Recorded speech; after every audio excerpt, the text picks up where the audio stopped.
होता है the way you are getting involve into the skill. किसी भी पेडागोजी का मतलब होता है जिस तरीके से हम किसी स्किल के अंदर एंटर होते हैं उसे हम कहते हैं पेडागोजी। ठीक है ना। अब ये जो पेडागोजी है यहाँ पर टीचिंग पेडागोजीज पर हम काम कर रहे हैं। ठीक है, तो यहाँ पे कौन सी स्किल्स आएंगी? Teaching skills. टीचिंग स्किल्स में आपको अपने अंदर की, जैसे मैंने बच्चों में कल पंचतत्वों को जागृत करने की बात बोली थी, अब आपको अपनी स्किल्स, अपनी कॉम्पिटेंसीज को जागृत करना with different pedagogies of teaching and those we are already using in the classrooms।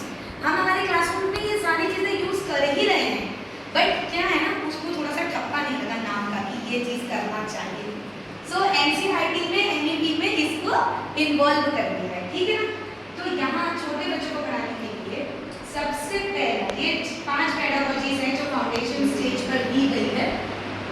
These are the 5 pedagogies।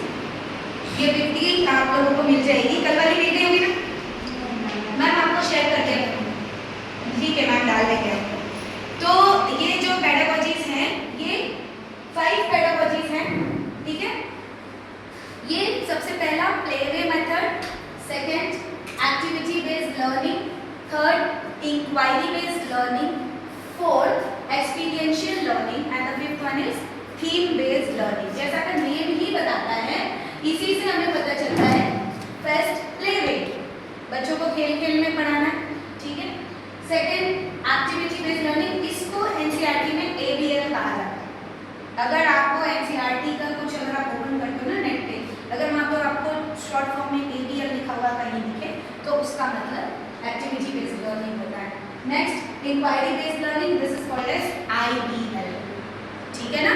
तो ये वहाँ पर कहीं आईबीएल लिखा हो तो आपको ये पता चले, जैसे अगर आप नेट पे कुछ लेसन प्लान अगर सर्च करते हो तो ये आपको पता चलेगा। नेक्स्ट एक्सपीरियंशियल लर्निंग, इसको ईएल कहा जाता है।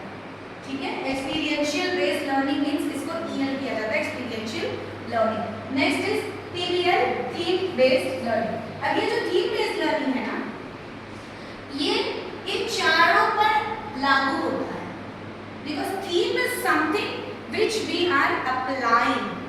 ठीक है ना। तो ये चारों पे लागू होता है। तो एक्चुअल में ये 4 ही मेथड्स हैं, ये 4 ही पेडागोजीज हैं जो फाउंडेशन स्टेज पे दी गई।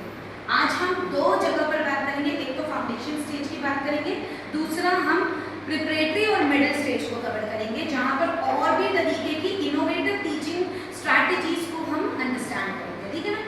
तो यहाँ पर हम जो टीचिंग मेथड देख रहे हैं, सबसे पहला that is playway method. Playway method Friedrich Froebel द्वारा दिया गया था किंडरगार्टन मेथड में। ठीक है, अगर किसी ने ये वाली थ्योरेटिकल पार्ट पढ़ा होगा तो उन्हें पता होगा।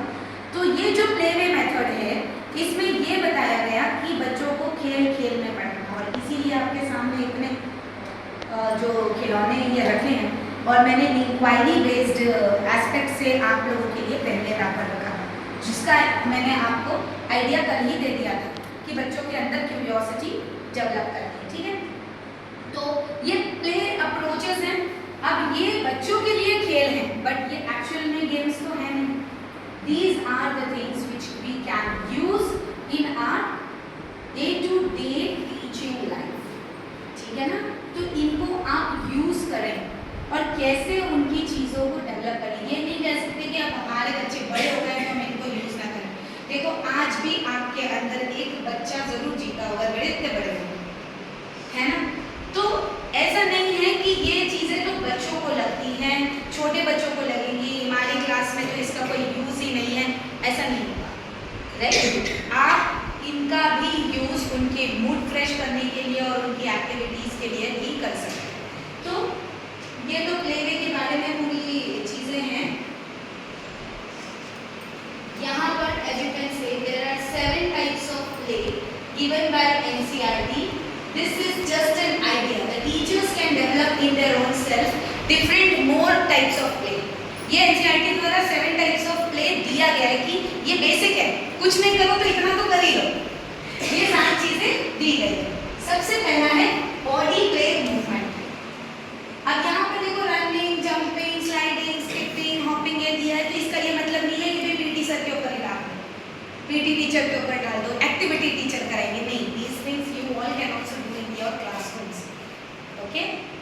arrange monitors in the classroom. If the benches are there in the middle, before you come, one day prior, you can tell the monitors कि आप कल के दिन इसका सर्कल या दीदी को बोल दें इधर सर्कल सेटअप कर देना, और बीच में आप राउंड टेबल में कुछ सर्कल गेम्स कुछ खिलाना चाह रहे हो या कुछ करना चाह रहे हो, तो that also can be done. ठीक है, तो ये प्ले